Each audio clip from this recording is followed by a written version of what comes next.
Welcome back, everyone, to the None of Our Businesses YouTube show and podcast. We are here social distancing, quarantining ourselves, staying indoors, whatever you want to call it. We're in Oregon, and they didn't call it the same things that they call it in other states. We were trying to make it sound nicer, but we're doing the same thing other states are doing in terms of not going out when you don't need to and working from home, especially those of us that are considered non-essential. So I'm here today with my non-essential buddies in the crew of the None of Our Businesses show. I've got non-essential AJ Wheeler and non-essential Charlie Zigman here with me. Hey, guys. Hey, how's it going? Hey. The insult for accountants used to be we were period costs, but now we're also unessential workers. So, I mean, I'm just feeling doubly great about being an accountant this week. It just keeps getting better. Period cost and also unessential. So we're at home. Anyway, it gave me a good chance to read up for this week. And actually, I got an article from Mark Rosenberg, who's big in the CPA realm. So he ranks his survey of CPA firms as used to all kinds of things. And it's probably the most well-known survey that happens in the CPA, genre of businesses. And he actually wrote a really good feature of articles on how to develop your practice. And the last one is called How Not to Develop. So he kind of has a old school view, I guess, if you would call it. And he has basically the first 3 disciplines he lists that you should adhere to first, and really use this 4th one that he's talking about as a prop up for it is protect and grow existing clients, identify and nurture referral sources, and focus on prospective clients coming from those referral sources. And the 4th one that he's really talking about that he says not to put too much time into, if the first 3 aren't supported, is the putting on the seminars, speaking at conferences, writing articles, and many others, which I'm sure he's referring to kind of the new school kind of delivery of content, kind of like what TCA does, what we're doing with the podcast here. So I just thought, this is something we've talked about before, but I thought it was interesting. In his surveys, he talks about CPA firms usually spend 3% of their revenues on marketing. So for a $5 million firm, that's $150 grand a year. $10 million firm, that's $300 grand. So on 30 million, it's 900, almost $1 million. And basically what he's saying is that those organic growth rates are about 4 to 5% in his surveys, and 50 to 80% of all organic revenue growth comes from referrals. That he's basically making the case that a lot of CPA firms are wasting the money that they spend, this 3% on marketing firms, because they get things like social media, website, blog, newsletters that are filled with uninteresting information that they don't see a return on their investment, and so they just kind of do away with that social media post. So I thought I'd like to get your guys' basically his message is they need to take a better look at the content that they're putting out, and that they should treat that as part of their everyday kind of using their internal information to put out that kind of content, as opposed to paying such a large firm to do so. Yeah, I mean, there's a few things in there that I recognize that I don't have the answers to, but I certainly have opinions on, which has formed kind of the direction that I've gone with our team on TCA and how we approach things. But I mean, one of them, just in terms of the facts, I mean, historically, CPA firms don't have, I mean, the organic growth rate, like he was talking about, 4 to 5%. It's not impressive. I mean, it's very difficult for your traditional CPA firm to just organically grow its way to being a larger firm. Most firms that actually grow substantially do so through acquisition. That's a well-known thing in the industry. Now, I think there's plenty of those kind of folks out there that hawk, they can help you grow your CPA firm, amazing bounds, and you see them on LinkedIn, where I spend a lot of time, and other places. And so they'll probably dispute what I'm saying here in terms of what's possible. And maybe that's right. Maybe some folks out there do have some secret formulas, but just in generalities, that's been the case, that most CPA firms, even if they do spend money on marketing, they don't really grow through their marketing. They go through those traditional referrals.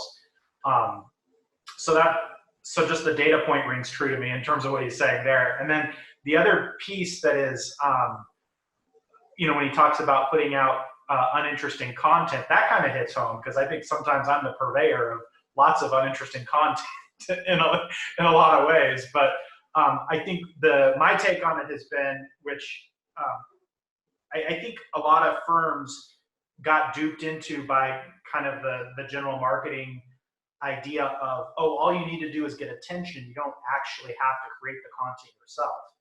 And my stand on this has always been that you really kind of need to own the content, and it should be stuff that you would be a thought leader in yourself. And so for us, for example, we don't generally post a lot of content that is created by other people. We don't go out and buy third-party content and then post that. We create our own content. So as uninteresting as it may be, I think people who follow our content can rest assured that it actually is our content. We're not just like finding stuff and then throwing it up in our LinkedIn feeds and saying, hey, look at me because I happen to see this article, or that I happen to buy some content from other people. And I don't want to say that too negatively, because I know I have peers that do this, and I think they get some success off of it. I would just say that it's a belief. It's like, I don't have the science behind me. I just believe it. There's that Bill Maher does that skit or that sketch of I don't know if it's a fact that I've heard, and I think that's where I sit on this. I don't know if it's a fact that developing your own content is the best way to go. I've heard, but that's just a belief that I have, and that's my way of kind of tackling some of the interesting, uninteresting part, because I think if you have any chance at all of making kind of a dry tax law more interesting, or a dry accounting issue more interesting, it's being passionate about it like you actually know it, like you're in it, you thought about it, you came up with a thought on it, you wrote about it, you made a video about it, it's your content. I mean, if it's so boring that you can't even spend the time to write your own article about it yourself, you pull somebody else's article, why do you think anybody else will care? That's kind of my thought on it. But again, I say that cautiously. My friends out there that do that, don't get mad at me for saying that, but yes, that's what I believe. Well, let me say that, first of all, you're not alone in being a purveyor of uninteresting content, because I too have been guilty of that from time and again. But I think that, like, for me personally, I know that I actually do some of my own best personal learning when trying to make content, because it forces me to try to explain something that I feel I understand and that I maybe do to an extent, but until I try to put it to words, I don't know that I've always thought about it as deeply.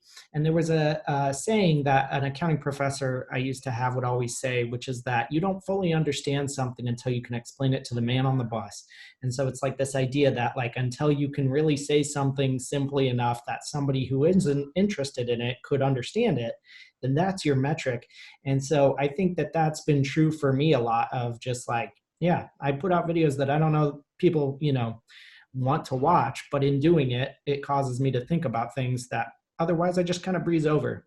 And so I think the article makes true points, and I believe that it is difficult to create sales from that type of content, but I think it has another value, and he maybe kind of just breezed over that, is how I felt. 100%, yeah. There was another part in the article that I thought was really interesting, where he did talk about the really old school way of thinking, where if you did a great job, people just roll in the front door because they'll tell their friends about it, And I think that maybe that mentality sometimes sits, especially maybe in some of those smaller firms, where they feel they don't have the time to put into making content or making a dent in what they feel like are useful social interactions. And so they do just kind of throw their hands up and throw a little bit of money at going to sponsor things or to do something in the community, when I think, they could make a much larger reach and use the content that you're putting out there to support what you're already doing, and at least provide examples that you know what you're talking about and that you have the expertise to serve the client base. If they were to, it's no secret now, if somebody's going to hire somebody, they do a quick Google search. What is this guy all about? What does this person do? What does this gal do? How much do they know my industry? Do they fit with what I'm trying to do? I think more people are doing more due diligence, and if you have content that's created by yourself that addresses the issues that they're looking to solve, I think you do a better job of getting that prospective client, and the content propping up the other things that you do. Because if you have great content and you drive somebody to a service and you represented it incorrectly, or you made a value proposition that you can't fulfill, all the great marketing in the world isn't going to fix that. I don't think. Yeah, I think I've got two different thoughts on what you just said there. One of them is that, in my experience, after you've been working in a community and within a business network for a while, there is some truth for accountants that if you've done a good job, that the work will just come to you. And to some extent, I would say that if you're good at what you do, and particularly if you're somewhat niched, you've got somewhat of an avenue, and you're connected to some kind of community, then I think you can often fill your own plate with work from that perspective without doing a lot of marketing, and particularly if you're willing to trade off price. Because if you're connected to that network and you're known to do a good job and you're also known to be very cost effective, then you win all day long. And so I think if you're kind of just doing it on your own, then I think there is a lot of truth to that point. And so on that front, I've always said to my peers or other people, in terms of deciding where you want to spend your time, this goes back to something what Charlie was saying about how creating content and some of the marketing activity can actually be, if you do it right and you kind of are creating your own content in line with where you want your particular career to go, where you want your expertise to go, what you want to be a thought leader of, then I think that you have an opportunity to say, okay, I can fill my plate in terms of total hours. I can do no marketing at all, and I can fill my plate and just have a bunch of chargeable hours at one rate. Or I can become a thought leader, put a lot of time into content that I don't really get paid directly for, which in theory should increase my rate, which means I'm doing less billable hours. And I would say there's not a right answer to those alternatives, right? Because if you don't like making content and doing the marketing, then why not? Why not just find the equilibrium rate where your reputation will carry you through and just fill your plate and be done with it? And I don't see anything wrong with that if that's the career you want. If you kind of enjoy the creative aspect of creating content and the marketing and becoming a thought leader, then do it with the intent that you're building a level of expertise and a reputation that will increase your rate per hour to make up for the fact that you're not billing as many hours as the other person, right?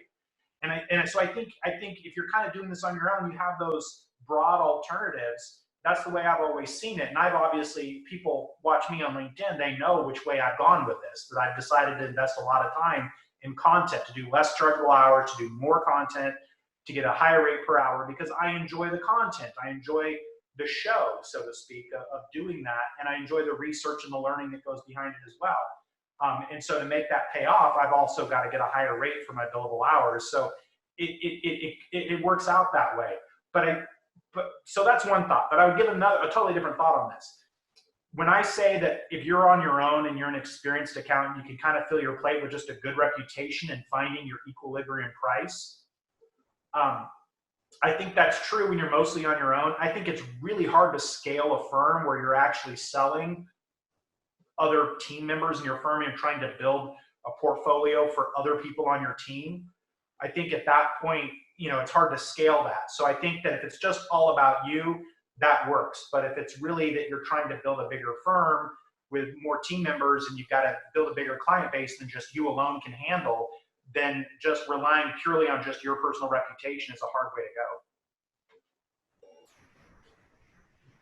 Totally. And then the other thought process here, the other kind of interesting factor is, now we're all at home more. And so I think before it was get out there, get clients, don't spend your time making content, but it's like everyone's at home now. So I think that's a factor too, that makes it, more, makes more sense to spend the time doing that when traditional marketing isn't going to work the same way. Well, yeah, I think that this has nothing to do with the exact statement that you're talking about, but the notion that, you're at home more, so now you've got more free time. Really, Really? Do you have more free time, Charlie? Tell me about this. Where does this come from? Is it because you're not driving? Is it the time that you would have driven to work? When people keep saying that to me, I'm like, where's all this free time that I have just because I'm working from home? I guess, I mean, for example, like we would used to be a normal thing for us to kind of go to events. They might have things around town, kind of business seminars and that kind of a thing that you might otherwise go and be in person and spend your time doing that. And that might be your approach to marketing at those times, right? That's how you get out there and meet new people. But now that's just not a factor anymore. And so I think this is just kind of a relative, there's another factor that the article doesn't really describe, but good point. Good point. Yeah, we're not, like as a team, we're not doing the things that you would do in person, the networking events, the lunches, the coffees in person, stuff like that. So what are we replacing that time with? Good point. Yeah. But I will say I do agree with your sentiment there, which is that I don't feel that there is any free time and that I don't feel it's any easier than it was, at least not for me personally right now.